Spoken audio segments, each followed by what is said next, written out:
నా పేరు SN Reddy. Telangana recognised school management association, ఈ అసోసియేషన్ ఫౌండర్స్గా కందాల పాపిరెడ్డి గారు, జల్జం సత్యనారాయణ గారు, కడారి అనంతరెడ్డి గారు,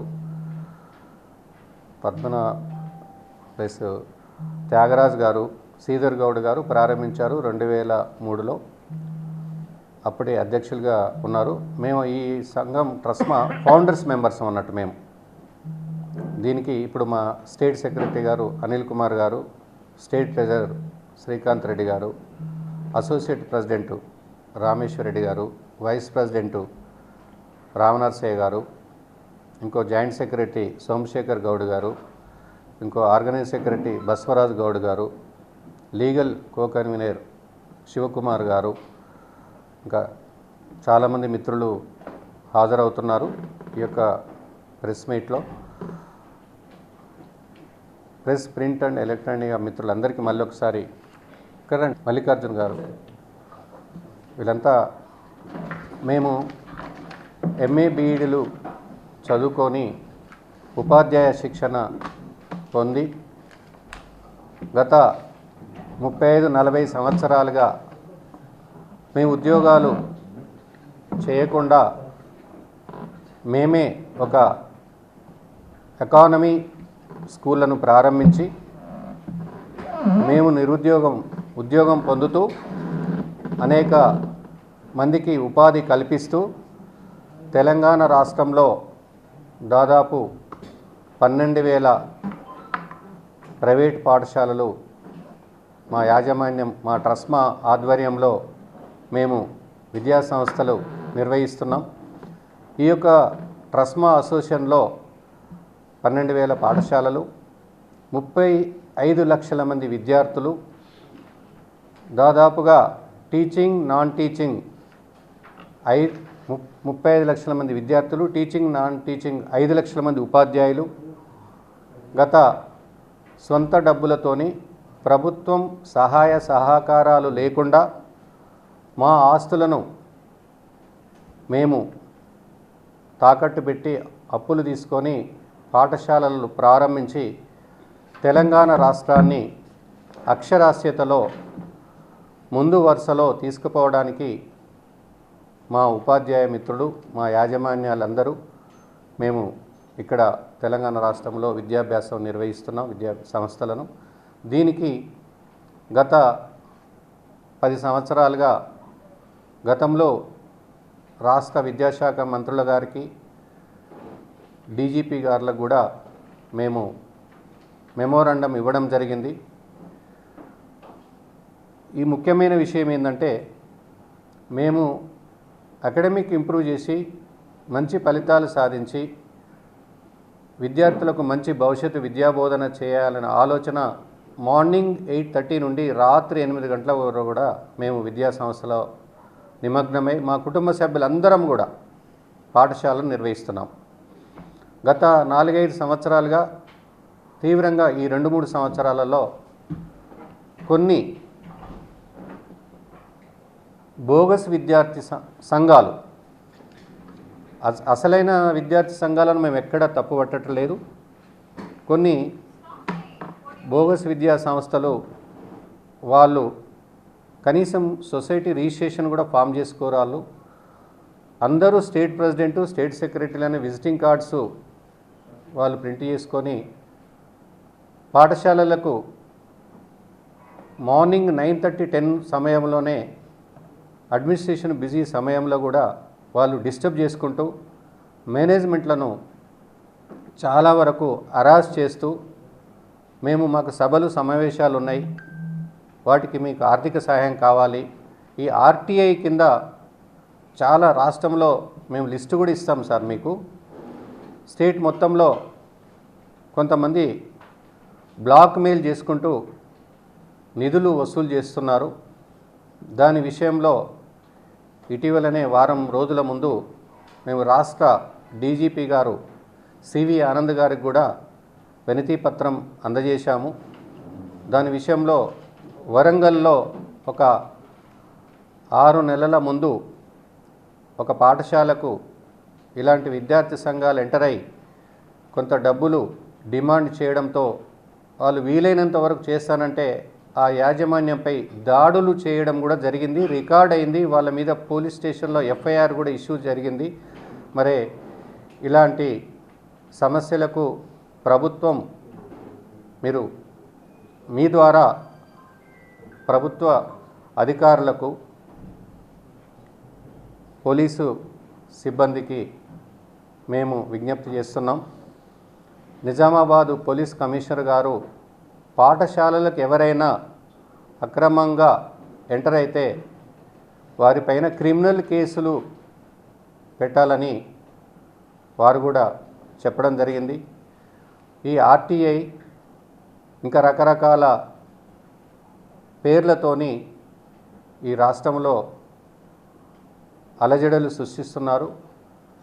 చాలామంది మా యొక్క ఎకానమీ పాఠశాలలలో చాలామందికి మేము తక్కువ ఫీజుతోని, గ్రామీణ ప్రాంతాలలో 10,000 రూపాయలు మాత్రమే 1వ తరగతికి సంవత్సరానికి మేము తీసుకోవడం జరుగుతుంది. పట్టణాలలో హైదరాబాద్ నగరంలో మ్యాక్సిమం అంటే ఒక 40,000 రూపాయలు, యావరేజ్కి 20 నుంచి 25,000 రూపాయలు ఫీజులు తీసుకొని మంచి విద్యాబోధన మేము అందిస్తున్నాం. విద్యార్థులు కూడా ప్రైవేట్ పాఠశాలల్లో 100%, 90% ఉత్తీర్ణత సాధించి గత 30-40 సంవత్సరాలుగా ప్రపంచ స్థాయిలో వారు వివిధ హోదాలలో పనిచేస్తున్నారు. చాలా పాఠశాలలో దీన్ని ఈ యొక్క రాష్ట్ర ప్రిన్సిపల్ సెక్రటరీ గారు, డైరెక్టర్ ఆఫ్ స్కూల్ ఎడ్యుకేషన్, 2 ఆర్జేడీలు, వారికి కూడా అన్ని డిఓలకు 33 జిల్లాల డిఓలకు దాదాపు 500 చిల్లర ఎంఈఓలకు మేము రాష్ట్ర ట్రస్మా నుండి విజ్ఞప్తి చేస్తున్నాం. ఈ ఎంఈఓలు కూడా కొంతమందిని బెదిరించడం జరుగుతుంది. ఇలాంటి బోగస్ విద్యార్థుల సంఘాలు వాటిని పరిగణలోకి తీసుకొని మా పాఠశాలను మేము కాపాడుకోవడానికి, ఈ యొక్క తెలంగాణ రాష్ట్రాన్ని దేశంలో ముందు వరుస తీసుకుపోవడానికి అతి ముఖ్యమైన శాఖ ఏదంటే విద్యాశాఖ. మరి దాన్ని పత్రికా మిత్రులు అర్థం చేసుకొని మాకు సహకరిస్తారని కోరుచున్నాను. సార్ మీరు నేను చెప్పిన మీరు ఇంకా కొన్ని చెప్పరాదు, ఇక్కడ చెప్పొచ్చా? కొన్ని ఒక కులం అని కాదు, కుల సంఘాలు కొన్ని, అవి కూడా చాలా వరకు విద్యా సంస్థలకు ఎంటర్ అయ్యి మాకు మీటింగులు ఉన్నాయి, మేము ధర్నాలు ఉన్నాయి. వాళ్ళు కూడా కొన్ని స్కూళ్ళల్లో ఇట్లా వెళ్ళి బెదిరింపు చేసి వసూళ్లకు వాళ్ళు ప్రయత్నం చేస్తున్నారు. వీటిని కూడా కొంచెం అడ్డుకట్ట వేయాలని కోరుచున్నాం. ఒకవేళ మంచి బాగా ప్రమాణాలు కలిగిన విద్యార్థులకు చాలా పాఠశాలల్లో మేము కన్సెషన్ ఇచ్చి విద్యాబోధన చేస్తున్నాము. చాలా ఇక్కడున్న యాజమాన్యాలు అందరూ కూడా దాదాపుగా ఇప్పుడు మేము 40 సంవత్సరాలుగా ఎడ్యుకేషన్ ఫీల్డ్లో ఉన్నాము. రామనరసయ్య గారు, శ్రీకాంత్ రెడ్డి గారు, రామేశ్వర్ రెడ్డి గారు, ఇక్కడ చాలామంది మిత్రులు, సోమశేఖర్ గారు, బసవరాజు గారు, ఇంకా చాలామంది, ఆంజనేయులు గారు, శివకుమార్ గారు, చాలామంది మిత్రులు, నరసింహులు గారు. మరి ఈ విధంగా మేము చేస్తుంటే మీ సహకారం మాకు కావాలని, మీ ద్వారానే ప్రజలకు వాస్తవాలు తెలియాలని కోరుచున్నాం. మా స్టేట్ ట్రెజరర్ శ్రీకాంత్ రెడ్డి కొట్టారు సార్, వరంగల్లో కొట్టారు ఒక మేనేజ్మెంట్ను. విద్యా సంఘాలు కావచ్చు, కుల వాళ్ళకి ఎలాంటి ప్రాబ్లం లేదు. వాళ్ళు they can understand. Just you ask. Only కుల సంఘం చాలా మంది లిస్టులు ఉన్నాయి, వాళ్ళకి ఇబ్బంది లేదు. వాళ్ళకి కాదని చెప్పేసి కార్డు కూడా ఉండదు. 5 మంది కలుస్తారు, ఒక కిరాయి కార్డు తీసుకొని 5 మంది 10 మంది వస్తారు. ఒకేసారి వచ్చి మాకు మీరు స్కూల్ పెట్టింది విద్యను అందించింది.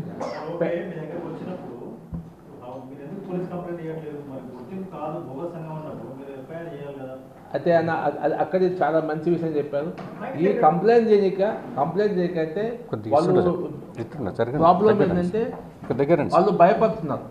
మళ్ళీ కంప్లైంట్ చేస్తే మళ్ళీ పోలీస్ డిపార్ట్మెంట్ కూడా కంప్లైంట్ చేస్తే అక్కడ చూడండి పోలీస్ డిపార్ట్మెంట్ కంప్లైంట్ చేస్తే కూడా ఎందుకో అంతో ఇంత ఇచ్చుకొని మీరు పంపించవచ్చు కదా, వాళ్ళకి ఎందుకు మీరు పంచాయతీ పెట్టుకున్నా, పంచాయతీ అవసరమా, మీరు స్కూల్ నడిపించుకోవచ్చు కదా అనే భావం వాళ్ళు కూడా పోలీస్ డిపార్ట్మెంట్ కూడా మాకు సహకరించడం లేదు. రాష్ట్రంలో ఆనంద్ గారు చెప్పాము, శ్రీవంత్ గారు అయితే మేము తగిన చర్య తీసుకుంటాము, మేము పరిశీలిస్తామని చెప్పడం జరిగింది. ముఖ్యంగా ఏం సార్ అంటే మన ముఖ్యమంత్రి గారు కూడా ప్రైవేట్ విద్యా సంస్థలు మంచిగా మంచి చదువు చెప్తున్నాయి కాబట్టి అలాగా మనం చదువు చెప్పాలనేక మా యొక్క గవర్నమెంట్ స్కూల్ ప్రోత్సహిస్తున్నారు. మమ్మల్ని ఎక్కడ కూడా ప్రభుత్వంతో కానీ లేదు, మా ప్రాబ్లం లేదు. ముఖ్యంగా అంటే వీళ్ళు పోయి అధికారులు పని చేసుకొనికుండా ఇప్పుడు ఒక ఎంఈఓ ఉన్నాడు, ఎంఈఓ ఆఫీస్కి వీళ్ళు పోతారు, ఆ స్కూల్కి నోటీస్ ఇస్తావా, లేకపోతే నువ్వు ఎన్ని పైసలు తీసుకున్నావు ఆ స్కూల్కి మీరు నోటీస్ ఇస్తలేవు.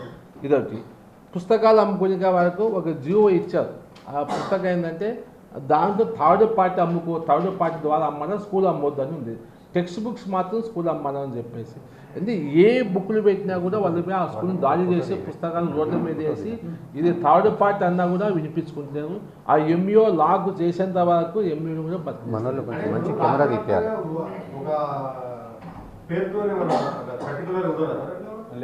ఏది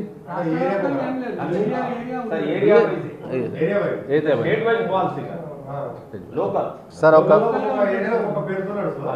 ఒక విద్యార్థి సార్, ఒక ఆయన 40 స్కూళ్ళకు ఆర్టీఐ కింద వేశాడు. ఆ పేరు చెప్పను తర్వాత. ఒకే ఆయన 40 స్కూళ్ళకు ఆర్టీఐ కింద వేశారు. చూడండి, మా స్టేట్ సెక్రటరీ అనిల్ కుమార్ గారు రండి అన్న.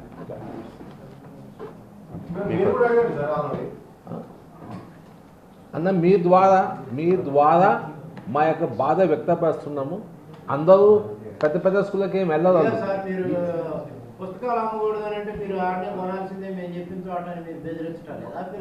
అన్న బెదిరిస్తే మా పేరెంట్స్ ఊరుకోసారు. ఎందుకంటే వాళ్ళకు కూడా తెలుసు, వాళ్ళు అందుకంటే దాని మీద ఎంఆర్పి ప్రైస్ ఉంటుంది, లెక్క చేసుకుంటారు.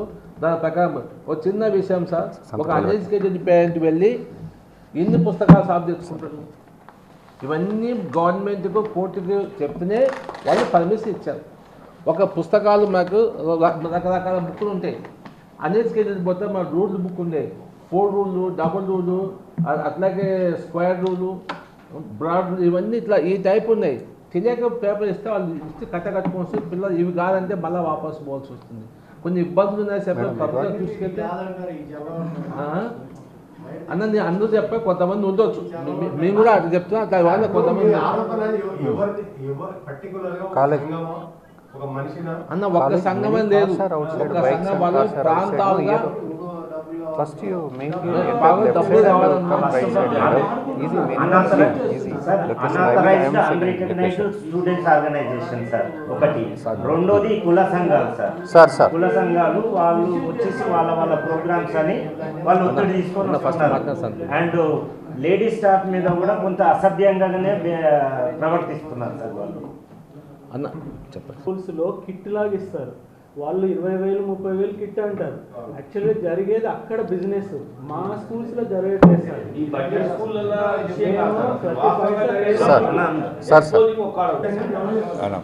కొంతమంది పరోక్షంగా తెలియని విద్యార్థి సంఘాలు, బోగస్ విద్యార్థి సంఘాలు వాళ్ళకి సపోర్ట్ చేస్తున్నాయి. విద్యార్థి సంఘాలు అవును. ఇంతకు మొదలు విద్యార్థి సంఘాలు రిజిస్టర్డ్ రికగ్నైజ్డ్ విద్యార్థి సంఘాలు ఉండేటివి, స్వచ్ఛందంగా వాళ్ళు వర్క్ చేసేవి.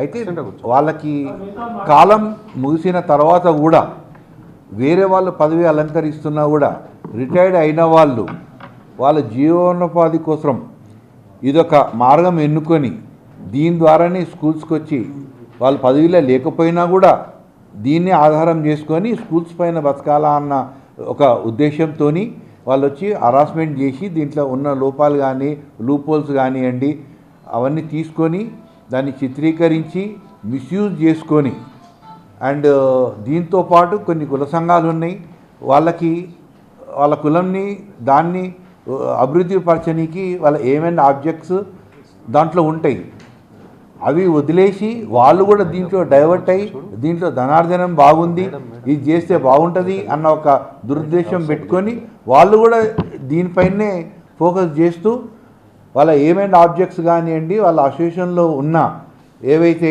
రెగ్యులేషన్స్ ఉంటాయో ఆ రెగ్యులేషన్ని వదిలేసి ఇదేదో ధనాధన బాగుంది కదా అని దీనిపైన నిలబడి ఇలా బడ్జెట్ స్కూల్స్ మేము ఏవైతే ఉండి ఒక సామాన్యునికి మంచిగా ఎడ్యుకేషన్ రావాలి అన్న ఒక ఉద్దేశంతో మేము రన్ చేస్తున్నాము.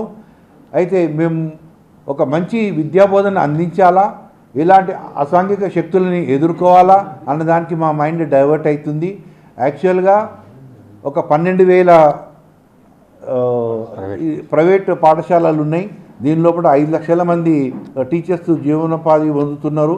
అదేవిధంగా ఒక 35 లక్షల మంది విద్యార్థులు చదువుతున్నారు. ఇలాంటి స్కూల్స్లో చదివి ఎన్నో ఉన్నతమైన స్థానాలలో మంచి మంచి పోస్ట్ లోపల ఉన్న అధికారులు ఉన్నారు. కనుక ఇలాంటి స్కూల్స్ మనుగడ సాగాలని, ఇలాంటి దౌర్జన్యం వాళ్ళు చేయకూడదని చెప్పేసి, అదేవిధంగా ఎంఈఓలను కూడా వీళ్ళు బెదిరిస్తూ వాళ్ళని కూడా మిస్యూజ్ చేస్తూ వాళ్ళతో లెటర్స్ ఒకటి సర్వ్ చేసి ఒక బ్లాక్మెయిల్కి గురవుతున్నారు. కనుక ఇలాంటి స్కూల్స్ మనం కాపాడుకోవాలి. ఇది మన అందరి సామాజిక బాధ్యతగా భావించి మనందరం కృషి చేస్తున్నాము. దానికే మీ ద్వారా ఇది అసాంఘిక శక్తులకి ద్వారా దాకా చేరాలని, అందరి అధికారులకి చేరాలని చెప్పేసి ఇలాంటి స్కూల్స్ ఇంకా మనుగడ సాగాలని భావిస్తూ మేము ఈరోజు ఈ ప్రెస్ మీట్ పెట్టడం జరిగింది. Thank you.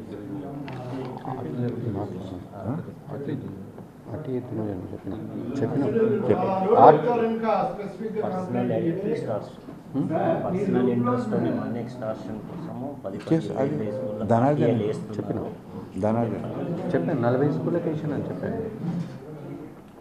So Ramesh Reddy గారు గారు అన్నది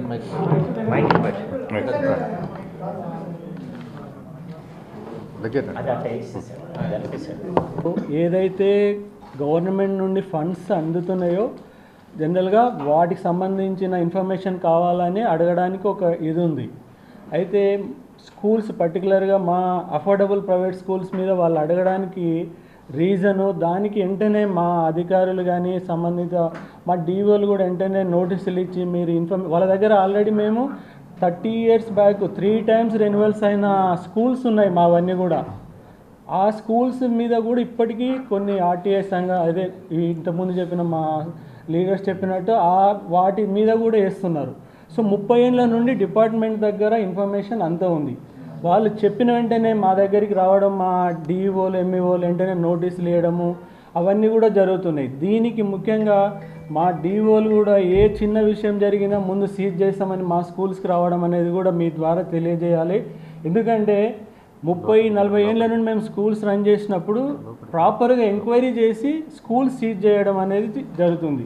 ఇంతకుముందు 2 విషయాల్లో ఎక్కడో ఏదో స్కూల్ అవర్స్ తర్వాత జరిగిన దాని గురించి కూడా చిన్నగా జరిగితే కూడా వెంటనే సీజ్ చేస్తామంటున్నారు. సో ఇలాంటి ప్రతి డిపార్ట్మెంట్లో కూడా జరుగుతున్న ఎక్కడ ఇలాంటి సీజింగ్ అనేది లేదు. మీ ద్వారా మా డిపార్ట్మెంట్ వాళ్ళని కూడా కోరే ఎడ్యుకేషన్ డిపార్ట్మెంట్కి ఈ సీజింగ్ అనేది ఆపాలి. ఆర్టీఐని మిస్యూజ్ చేసి ఇన్ఫర్మేషన్ కూడా మేము డిపార్ట్మెంట్కి ఇస్తాము, కానీ డిపార్ట్మెంట్ కూడా వాళ్ళకి ఇవ్వకూడదు. అది ఇవ్వడం వల్ల ఏమవుతుందంటే వాళ్ళు దాన్ని మిస్యూజ్ చేసుకుంటున్నారు, బ్లాక్మెయిల్ చేస్తున్నారు. ఎందుకంటే డిపార్ట్మెంట్కి ఇచ్చింది ఏ డిపార్ట్మెంట్ దగ్గర ఆ డిపార్ట్మెంట్ ఇవ్వాలి. మాకు ఫండ్స్ ఇస్తే నిజంగా ఫండ్స్ గురించి మేము ఇస్తాం, దాన్ని వాళ్ళు డిస్క్లోజ్ చేయొచ్చు. సార్ ఏమైనా మా రికగ్నేషన్ ప్రాపర్గా ఉన్నాయా అవన్నీ కూడా మేము ఆల్రెడీ రికగ్నేషన్ వాళ్ళు గవర్నమెంట్ ఇచ్చిందంటే అన్ని ఇచ్చినట్టే కదా. అవి డిపార్ట్మెంట్ దగ్గర ఉన్నప్పుడు మళ్ళీ అడగడం, వీళ్ళు అడిగినారని చెప్పి మళ్ళీ మమ్మల్ని అడగడము. సో అవి మేము థర్డ్ పార్టీకి ఇవ్వద్దు అని అంటున్నాం. అవి థర్డ్ పార్టీకి ఇవ్వడానికి లేదు, కోర్టు ఆర్డర్స్ కూడా ఉన్నాయి. మీ ఇన్ఫర్మేషన్ ఎవరిది కూడా ఒక పర్సన్ అడిగినప్పుడు వాళ్ళకి ఇంకొకటి ఇంటెన్షన్ ఏముంటుందంటే ఆ ఇన్ఫర్మేషన్ యాక్టివిస్టులకి ఇప్పుడు నిజంగానే మా పేరెంట్ వేసాడంటే మేము రెస్పాన్సిబుల్ మా పేరెంట్కి చెప్తాం. ఒక థర్డ్ పర్సన్ 20-30 స్కూల్ 100 స్కూళ్ళ మీద జనరల్గా ఒక లెటర్ ఇస్తున్నారు, 10 రూపాయల పోస్టల్ ఆర్డర్ పెట్టేసి. అది ఇవ్వడంతో ఎన్ని నంబర్ ఆఫ్ స్కూల్స్ని అడుగుతున్నారు అంటే వాళ్ళ ఇంటెన్షన్ ఏమనేది మీ ద్వారా తెలియజేస్తున్నా.